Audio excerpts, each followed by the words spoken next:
台南市长委特一直前往立陶宛约纳瓦市签署两市伙伴协定，会中也再来一项台南的伴手，要来送给约纳瓦市市长辛可威斯。台南人的大方甲高礼数，也互辛可威斯市长印象深刻。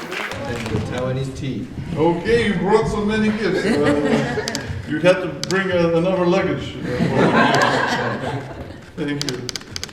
台南市甲约纳瓦市技术伙伴协定，希望会当带动双方为文化、艺术、科技到经济等多项的交流，创造多赢。台南是一个古都，文化古都。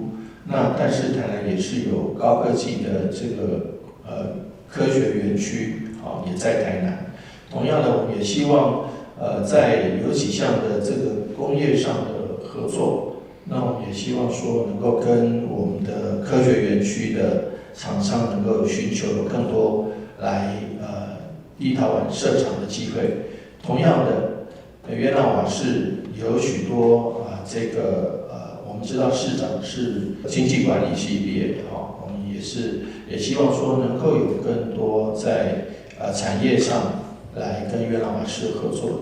市长委特也探讨这座交流，历经邀请约纳瓦市的艺术团队来参加10月份的台南国际艺术节，和台湾的朋友嘛当亲近了解立陶宛的艺术文化。记者张秀仪采访报道。